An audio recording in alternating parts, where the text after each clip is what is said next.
Hello, everyone out there in YouTube land. Welcome back to Diego Knows. I, of course, am Diego. And today we're going to continue to talk about Breakfast at Tiffany's. That's right, that rom-com, if you want to call it that. I call it a piece of shit rom-com from 1961 that you women love so much. Oh my God, you just die for it, right? Get the fuck out of here. I'm going to give you a straight man's point of view. That's what I've been doing here on this series of chick flick destruction. So what I do is I watch your favorite chick flicks. A straight guy watches your favorite chick flicks. Holy shit, somebody call Ripley. Yeah. And I'm going to give you an honest, straight man's point of view, okay, about this bullshit. Okay? That's what I do here. Okay? I'm going to give it to you straight up, baby, with no lube. No lube, all right? The real question you need to ask yourself is, can you handle it? Can you handle the truth? Because I don't think you can. I really don't. If you could, they wouldn't be making this shit. Okay, this shit takes place in lollipop land. It don't take place in the real world. Now, I know a lot of you are like, yeah, well, Star Wars isn't real. Marvel movies aren't, superhero movies aren't real. And you guys men love those. Yes, we know. We do love that stuff. Okay, but when we walk out of the theater, we know that shit's not going to fucking happen to us. Okay, we know it's bullshit. Okay? Okay, a lot of women don't understand that, okay? That this is all bullshit. This isn't realistic. Men don't act this way, okay? I'm sure there's a lot of women before you, because this movie's old, that have wasted their lives trying to duplicate the scenarios in this movie, okay? But you can't duplicate Lollipop Land in the real fucking world, okay? You just cannot. Okay, you just cannot, all right? And that's why I'm here to give you the truth, ladies, okay? I'm gonna burst your bubble. I'm gonna blow up your fantasy. I'm gonna destroy this whole bullshit narrative that they got going on here, okay? Making you think that this shit can really happen to you. It cannot. It cannot. And I'm gonna tell you why. I'll tell you exactly why. I'm gonna give you a straight man's point of view. That's the point of view no one ever gave you. Okay, let's face it. Did your husband tell you what he really thought about this movie? How realistic it was? Of course he did. Neither did your dad, your boyfriend did, your brother did. You know what? Because most of them didn't fucking watch this shit. That's why. Or you made them sit through it or some shit, or some girl made them sit through this movie. Okay, that's what happened to me. Okay, I was already in my 30s when I saw this fucking movie, and it came out a long fucking time ago. All right, I've been around for a long time. I've always heard about it. I knew who Audrey Hepburn was, but I was not interested. I didn't really give a shit. Some girl I liked wanted me to see it, so I saw it. And I was like, okay, this is what the big deal was about. I mean, I look at this the way I would look at fucking Star Wars, okay? Yeah, it's somewhat entertaining. I mean, Audrey Hepburn's a great actress. She really did she really brought her shit to this role, okay? And the music was pretty good. The one song they played over and over again, Moon River by Henry Mancini, was really good. I did like that song. It did get a little old after the fucking 18th or 19th time they played it in the movie. But it's a good song, okay? Like if they ever made a soundtrack of this movie, I'm sure there would be 18 different versions of Moon River on there. That would be the entire soundtrack, because that's what we got in this movie, all right? The one fucking song. Okay, her and the fucking cat are the best actors in this fucking movie. Yes, the feline, all right? Everyone else is just fucking walking through the fucking screen. They're just doing their own fucking shit. Like they don't give a shit. It's a paycheck. Okay, for George Papard especially, man, he brought nothing. This guy was hired because he's a pretty boy. He brought absolutely no dimension to this fucking character, this Paul Varjak, a character that was invented for this movie. He did not appear in the short story in the book. He was not in the book. Okay, the book was a nameless writer who was gay, who had absolutely no sexual relationship with Holly Golightly at all. And Holly Golightly was a good fucking 12, 13 years younger in the book than she was in this fucking movie. Okay, Audrey Hepburn was 31 when she filmed this movie. The Holly Golightly in the book, the writer meets her when she's 18. And when the short story's over, she's 20. Okay, so she's very young and impressionable. Okay, which explains why she's such a fucking idiot. Okay, because she's just naive. But a 31-year-old woman would know better than to pull this kind of shit. Okay, so yeah. So there's that, okay. In the book, Paul Varjak, the writer who's nameless in the book, was not a fucking gigolo. He did not have a sugar mama. He did not fall in love with Holly. He loved Holly. He mentions that in the book, that he's in love with her, but not in a sexual way, okay. He's in love with her the way the guy says, like, I love her the way I love my veterinarian, okay, the way I love my neighbor, Well, she is his neighbor, okay, but you know what I mean? It wasn't there was no sexual chemistry there, okay. In fact, the character is sexless in the book. Okay, he's not really attracted to anybody. Well, we know who he's attracted to, but they can't really say that in the novel, okay? Or else it wouldn't have gotten published, okay? This ain't fucking Bebo Brinker, all right? This was published in 1958, all right? The movie takes place in 1961. The book actually takes place in 1943. Okay, it's a gay guy in a gay bar talking to a bartender named Joe Bloom and recounting the story about this woman that he met a long time ago named Holly Golightly. Okay, that happened back in 1943, back during World War II. And for some dumbass reason, the writer, the main character in the short story, did not go fight in World War II for some reason. I don't know why. He says in there that he could have gone and fought in World War II, but he didn't want to. Well, no fucking shit. I'm sure none of the guys that went over there wanted to fucking go. You know, it kind of had to. You know, I don't know how the fuck he dodged that one, but somehow he did. And he ended up being a fucking writer, okay? So he's a fucking coward. He didn't go fight for his fucking country.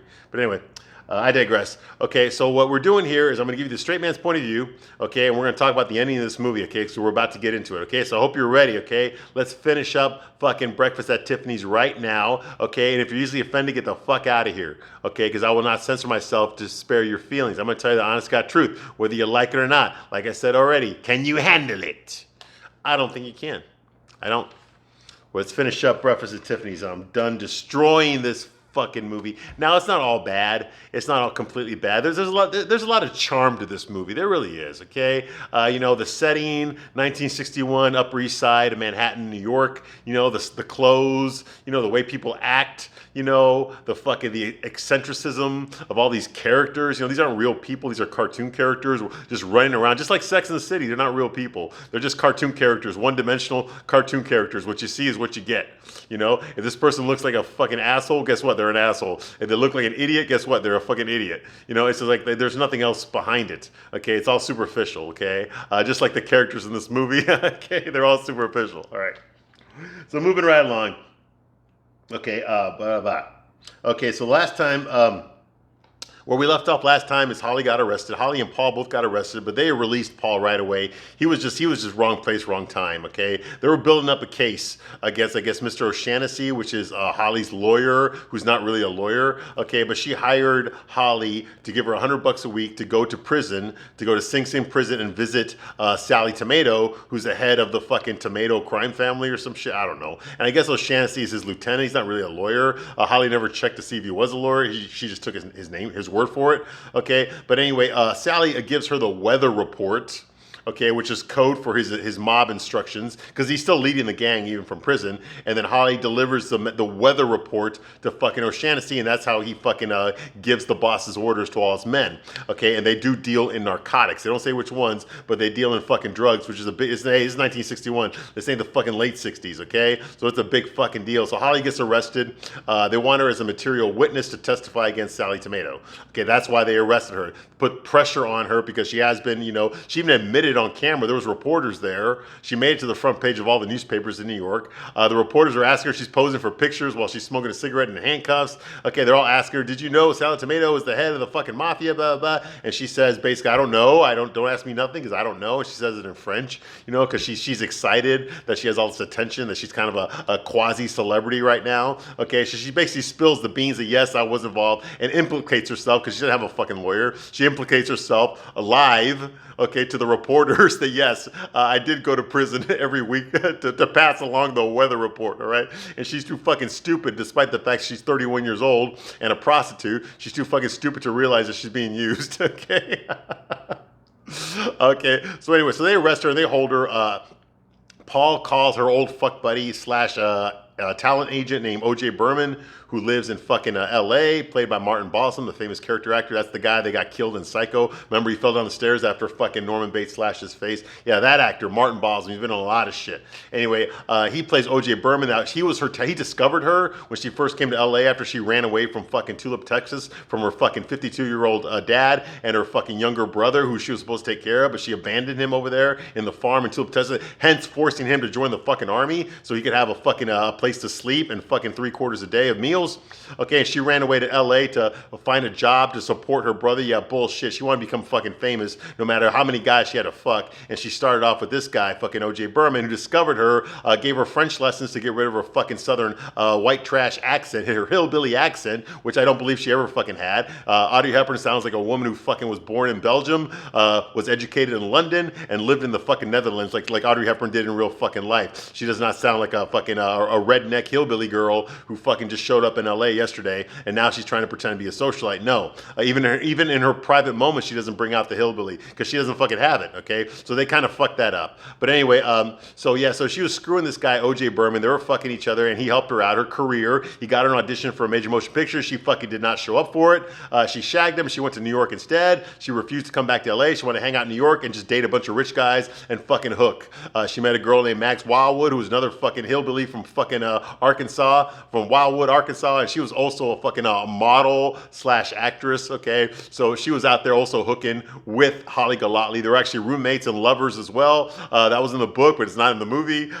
So they're out there looking for rich guys to fuck to pay all their bills. Okay, and Holly tells herself that she's doing it for Fred, her brother Fred, so she can take care of him. But the bullshit, she's doing it for herself. Okay, she's getting drunk, she's smoking cigarettes, she's partying, she's having lots of fucking sex, and she's using men for their fucking money. She's using them for their money. Okay, that's what she does, okay? Now, you got to remember, in the book, she was 18 years old, 19 years old, 20 years old while she's doing this, okay? In the movie, she's fucking 31, which means that she's been doing this for a long fucking time in the movie, okay? And, of course, Paul Varjak is a male gigolo, and the first thing he does when he moves into her building as her upstairs neighbor, he immediately falls in love with her and gives her his heart, and later on, he gives her his cock because he actually has a sugar mama that he lays a pipe for that he charges by the inch. And she's been paying him $300 a fucking orgasm, which is not bad. And she pays for his fucking clothes and his liquor to keep him from writing, because he doesn't fucking write. He's got a typewriter that she bought him, but he doesn't actually write anything.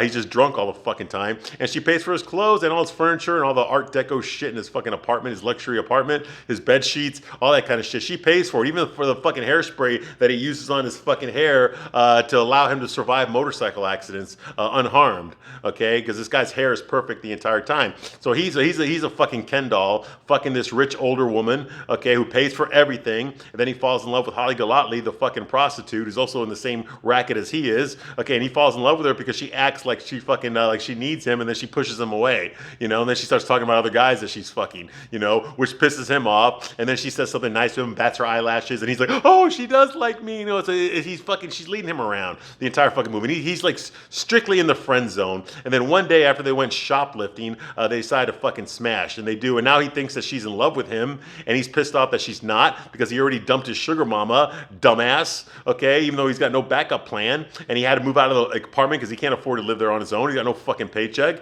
Ain't nobody giving him money for his fucking cock anymore. His one meal ticket he got rid of. So he moves into another apartment. We don't know where the fuck he lives, but he lives in another apartment now.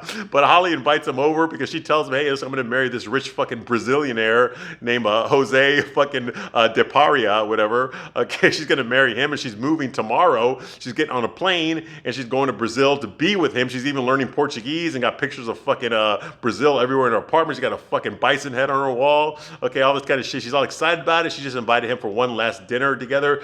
She can't fucking cook worth a shit. She blew up the crock pot, so they end up going to a fucking restaurant. When they come back from the restaurant, there they are. They get arrested. They fell for the trap that Mr. Yonishi, the fucking Asian fucking racist Asian stereotype played by Mickey Rooney, he set a trap for them. He got the cops involved to open up their apartments. They could walk right into it. They both get arrested. They let go of Paul after they get his information because he really has nothing to do with this. Wrong place, wrong time. But they're going to hold Holly Golightly. So Paul calls O.J. Berman in L.A. Okay, he tells him, don't worry about it. I already saw my best lawyer out there. He's going to have her out tomorrow morning at 10 a.m. Okay, when you pick her up from the station, just make sure you check her. You get all of her shit from her apartment and check her into a hotel under a fake name. Okay, and make sure she don't fucking talk to any reporters and just keep her hidden until this whole fucking thing blows over. Okay, I'm going to pay for everything, but I just want my name kept out of it. So, of course, Paul is all excited and happy and grateful that O.J. Berman did this. Well, of course he did, because he says he did it because he doesn't owe her anything, but he did it because she's a phony, but she's a real phony. In other words, she believes the bullshit that she says. Okay, she really thinks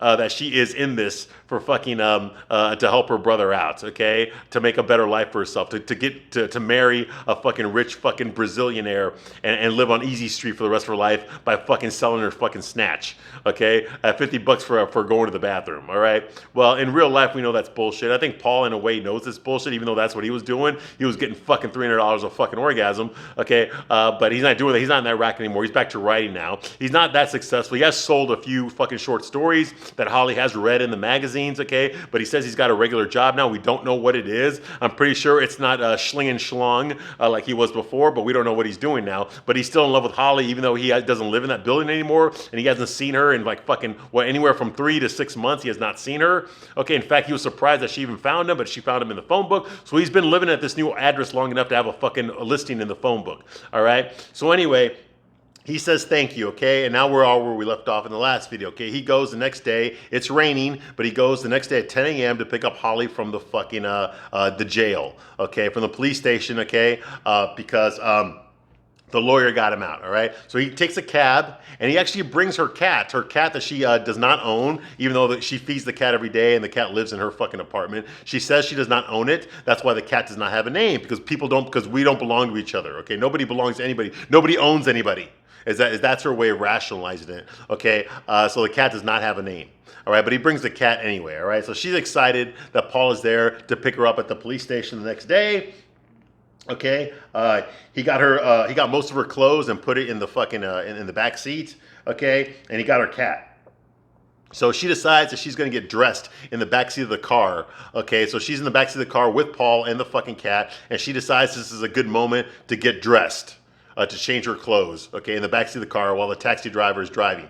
Now, Paul told the taxi driver to take her to this fucking hotel, okay, which he's following O.J. Berman's instructions. But Holly says, no, take me to the fucking airport, okay, because I'm going to fucking Brazil. I still got a plane ticket to Brazil today, and I'm not going to waste it. Well, Paul tells you can't do that, okay? You're on bail, okay? If you flee the fucking country, they're going to throw the book at you. All right. And she says, I don't care. They're not going to extradite me. Okay. Day after tomorrow, the time I get there, the day after tomorrow, I'm going to be the fucking wife of the fucking president of Brazil, the future president of Brazil. Okay. They're not going to extradite me. That gives me some sort of diplomatic immunity. You know, that's what she thinks. Like I said, she actually believes the bullshit that she spouts out throughout the entire movie. And because Paul is so in love with her, okay, I don't know why, she's a whore, but I mean, he is too, but you know, I don't know why he's in love with her. But yeah, you know, he actually like thinks that he can save her. He thinks he's Captain Save-A-Ho. You can't save anybody, okay? You can't, I'm sorry, you can't, I tried. It doesn't fucking work. I mean, lots of guys better than me have tried. It doesn't fucking work. Once a hoe, always a hoe. She might change her ways, okay, but you're not gonna get the quality guy anymore. You missed that guy a long time ago, okay? Now, some of you, yeah, you know, you're lucky and you find the guy you really loved or whatever, blah, blah, later on when you're fucking old and unattractive and can't get any better, okay? But when you're young and good looking, people tend to fucking pick who they think is their best option at that time, and they blow off the people that really give a shit about them. And that's what this movie's about. You don't know what you've had until it's gone. That's basically the theme to the short story, Breakfast at Tiffany's. That's not the theme in the movie, though. The movie, it's slightly reworded into a big fucking long soliloquy, which I will get to here in just a minute, okay? But yeah, that's basically what's going on here, okay? Is he fucking doesn't want to let her go, and she's too stupid to realize what she has. Okay, boom. Anyway, so that's going on here, okay? She wants to go to Brazil. And she says she'll be the future president of Brazil, the future wife. She'll be the wife of the future president of Brazil by tomorrow. So, you know, I got diplomatic immunity. They're not going to send anybody to go arrest me over there, you know. And Paul says, like, well, about Jose, yeah, I got this message from him. And and all of a sudden she gets worried, like, so, did he send someone to give it to you? He's like, he sent his cousin, actually. His cousin, yeah. But here it is, you know. And she's like, oh, let me get my lipstick on. I cannot read anything without my lipstick on. So she's putting her fucking lipstick on, you know. She knows it's not good news, okay? So she wants Paul to read it to her, okay? So of course, because he's a fucking simp, he does it, okay? While she puts on her lipstick, okay? I'm gonna read you the letter, okay? This is the message. It says, my dearest little girl, I have loved you knowing you were not as others. You know what? I'm gonna do it in the Jose accent because he's Brazilian. He's like, my dearest little girl, I have loved you knowing you were not as others. But conceive of my despair upon discovering in such a brutal and public style how different you are from the manner a man of my position could hope to make his wife. In other words, okay, yeah, I knew you were a slut, but I had no idea you were this much of a fucking slut. I had no idea you were banging the fucking mafia bosses in prison, okay, and working as a fucking courier for the fucking mob, okay? I thought you just had a few flings. I had no idea that this is the type of woman that you are.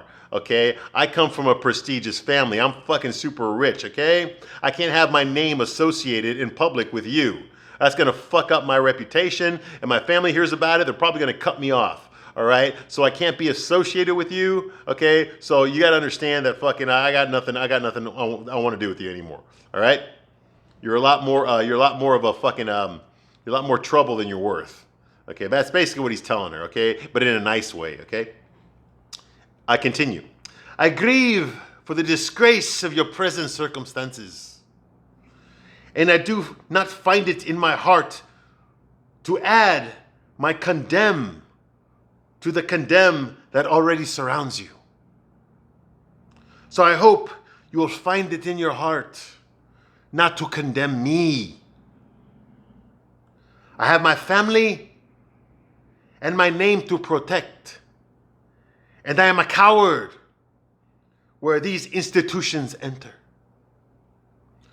Forget me, beautiful child, and may God be with you, Jose. So basically saying like, by the way, I'm not calling you a slut. Okay, I'm not, I already know there's enough people calling you a slut right now. I know your name is being tarnished through the newspapers right now. Your reputation is fucking gone. And any fucking famous, socialite, fucking millionaire probably wants nothing to do with you now because of your connection to this fucking mob boss and this fucking scandal. Because that's what it is, a scandal. Okay? Yeah. So he's like, I can't be connected with someone like you. Okay, I'm not gonna. I know everyone else is already fucking calling you names and shit. And fucking they're canceling you. Basically, cancel culture. They're canceling you right now, and I'm doing it too. But please forgive me. I'm a coward. I can't be associated with someone like you. So this is my nice way of canceling you. Okay, bye, bitch. That's basically. Bye-bye, Felicia is basically what it says, and that's how it ends, all right? Well, of course, if you look at fucking Holly's face throughout this, she's just like, okay, that was her meal ticket. Now she lost her meal ticket. Now the difference between Holly Golightly and Paul Varjak is Paul got rid of his meal ticket. Holly Golightly's meal ticket got rid of her. Okay, so they're both like in the same boat now. Now they got nothing, okay? So Holly's upset, clearly. Paul says that, hey, you know what? At least Jose admitted, at least he's honest, and he admitted that he's a coward. And he is a coward. He's a pussy. The only scenes that we see him in, he's very fucking meek, very fucking humble, very fucking scared of getting caught. He's scared of the cops. He's scared of anything, He doesn't know what to do when Holly goes fucking nuts. When she goes all fucking Donnie Wahlberg in her fucking room, he fucking like, help me, Paul. I don't know what to do. She got to tell her, I cannot be associated with this. I cannot deal with the police. He's a fucking pussy. He's a fucking pussy. Okay? I don't understand why he would be with her, okay? He should still be with a woman that fucking, that doesn't have all that baggage. There's lots of beautiful women in New York that are not fucking prostitutes. Okay, how come he's in with any of them? You see what I mean? Yeah. So anyway, so Holly's upset, okay? And Paul actually, I think he actually kind of likes and respects Juan, because earlier in the movie, he actually, they kind of befriended each other. There were the two wallflowers at the party that weren't fitting in at Holly's big party, this big orgy she had at her place. Those were the two guys that had nobody to talk to each other, okay? Because they were both out of place, so they kind of befriended each other while they were making their escape after the cops raided the party. Okay, right before the cops raided the party, okay? So they already knew each other, okay? And I think he still got respect for the guy, even though the guy's a coward, But then again, Paul is just discovering that he's actually got testicles down there because he had no idea, okay? So Holly says, So Holly says, like, oh, what do you mean he's a coward, Paul? That square ball jazz? So he's not a rat. He's a scared little mouse. That's all he is. Oh. Golly, jeez, damn. Okay, yeah, she's pissed. She's pissed. That was her meal ticket. That was her plan. There was no fucking plan B. That was it. Marry this guy. Marry this guy. Live on Easy Street for the rest of her life in Brazil. Have 9 fucking kids. Okay, Brazilian rats.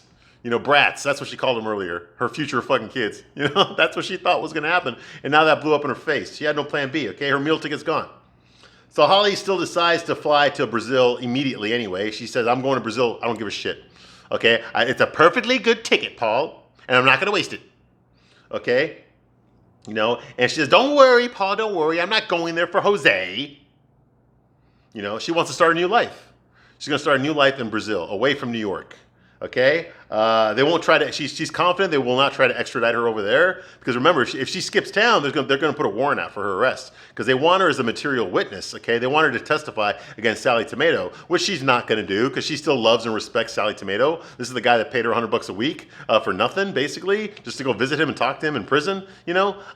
In the book, she also said this to the writer. She said that to the Paul character in the book. She said, there's no way in fucking hell I will ever testify against my fucking friends. I will never do that. Okay, so they're gonna have to put me in jail anyway. So I might as well get the fuck out of town. Okay, because I'm not testifying against Sally Tomato. That's just not gonna happen. I don't do that to my friends. That's what she tells the writer in the book. Okay, not so much here. Okay, so yeah, so she's confident I'm not gonna try to extradite her. Okay, because she's just a minor witness against Sally Tomato. Okay, like I said in the book, she refuses to testify against. Okay, and she also says she's done with New York. She's done with it. Okay. She wants she asked Paul for a favor. She says, Paul, after I'm in Brazil, I want you to do me a favor. I'll send you my address, and then I want you to find me a list of the 50 richest men in Brazil. And Paul's just sitting there like,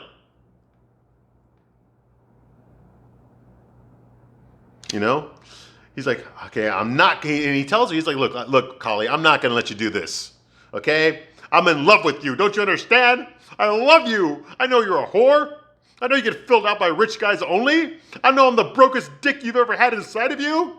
But I love you, God damn it. You belong to me. I love you. You fucking skull-digging slut. And she's like, so what? So what? So plenty. I love you, God damn it. I love you. I love you. I love you. I love you. You belong to me. Damn. Yes, this was Hannibal Smith from the A-Team. Yes, it was. All right. Yeah. I wonder if Mr. T knows about this scene. Anyway, Holly says, people don't belong to people, Paul. He's like, of course they do, Holly. No one's putting me in a cage. I don't want to put you in a cage, Holly. I want to love you. It's the same thing. No, it's not, Holly. I'm not Holly. I'm not Lily. I don't know what I am. Wow, there's some deep conversation going on here. I'm just like this cat here. No-name slobs. We belong to nobody. And vice versa. We don't even belong to each other.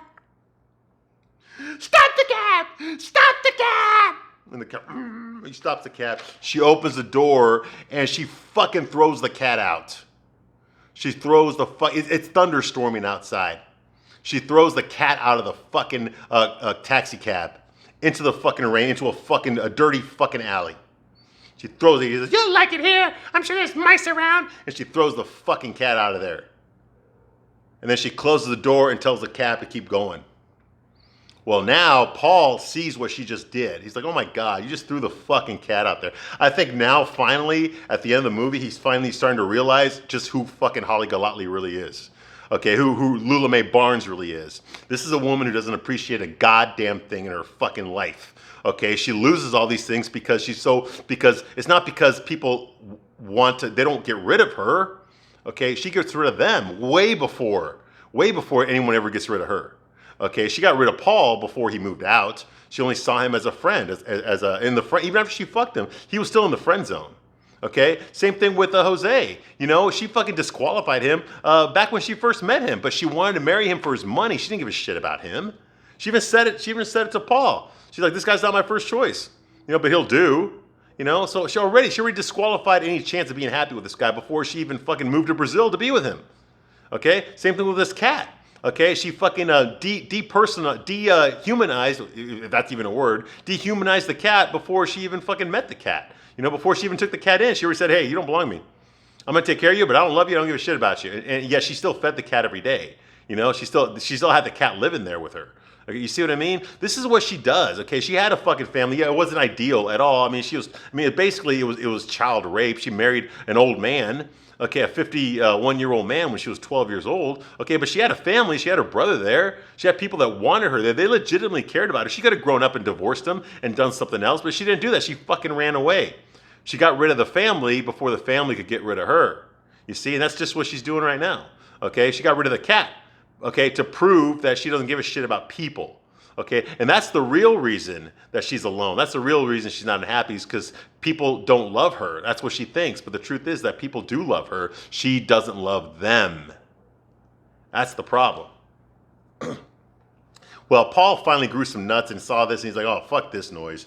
Okay, he actually tells the cab to stop this time. He pays the cab driver, and he decides to get out. He opens the door to get out, but before he gets out in the rain, he has something to tell Holly. Okay, and who Holly's like being dismissive of and just lighting up her cigarette. Okay, now in the book, this is where the movie ends. Okay, in the book, the story pretty much ends right here. Okay, he gets out of the cab and Holly drives away in the cab, and he never ever sees her again.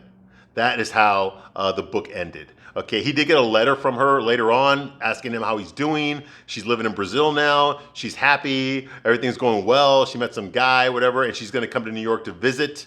Okay, and that never happens. Okay, actually, the narrator of the book, he gets that letter from her, and he never ever hears from Holly again. He never sees her again.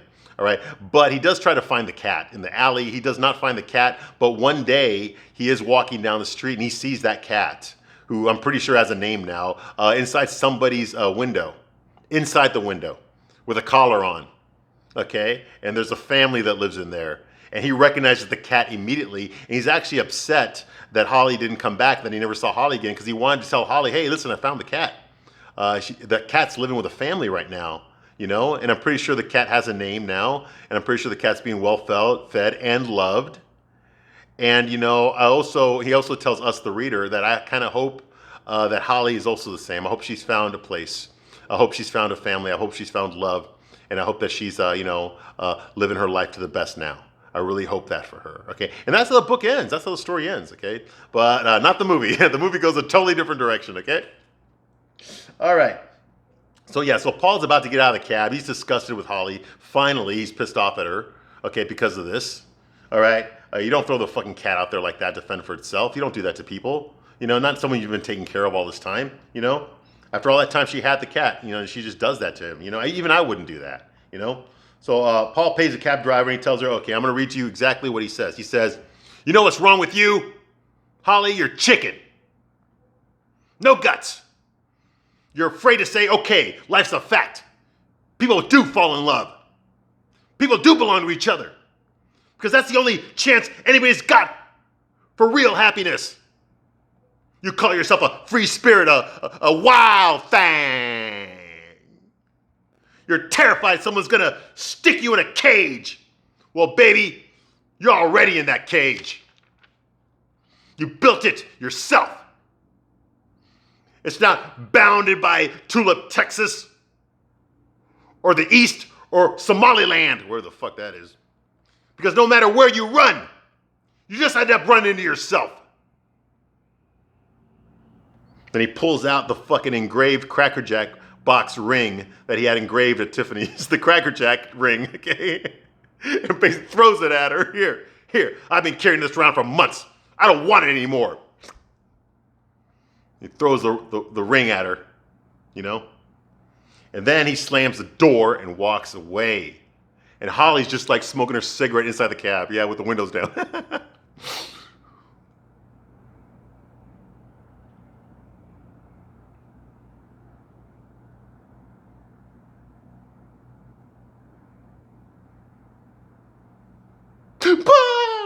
She runs out of the cab and she runs away, okay? She runs out of the cab. Okay, the typical obligatory chick flick movie rom-com where someone's running, They're running in the rain, running towards somebody. In here, she's running towards the cat, but she's really running towards Paul.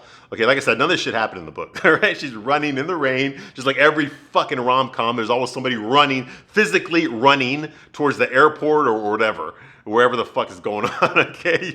You know, that's every fucking rom-com. Someone's running towards somebody, literally running, okay, towards somebody. And that's what she's doing here, okay? And she runs and she sees Paul in the front of the alley trying to call out the cat, saying, cat, cat. He's looking for the cat. And she runs up to Paul, and Paul's like excited that she's there. She followed him.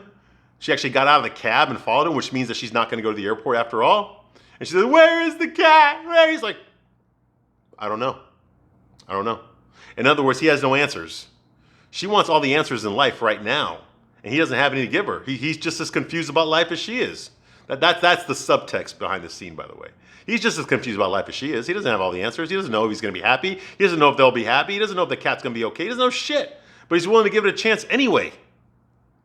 Because he has faith. He believes that this could be good. And that's the direction he wants to go. Do you want to come with me or not? You know? That's the question she has to ask herself. She has to take a leap of faith. You know, no security blanket, no net. She falls, she falls. Okay, but she's already doing the same shit she's always been doing her entire life. She hasn't changed. Her MO is the same. And look what it's gotten her. It's gotten her this. It's gotten her the life that she has right now, which is a fucking pretty pathetic life. It really is, you know? He's trying to do something about his. She's not trying to do anything about hers. Maybe now she needs to, you know? And she doesn't need a guy for this. Ladies out there, she doesn't need a guy for this, okay? She could have figured this out on her own, but she didn't want to. Okay, because they turned this thing into a fucking rom-com, so she needs the guy to help her out, okay? But no, it's not going to work. It's not going to work. All right, I'm going to stop my review right here, but I'll be back to conclude this whole fucking movie very shortly. I thank you very much for watching this long, and I will see you soon on the next one. Bye.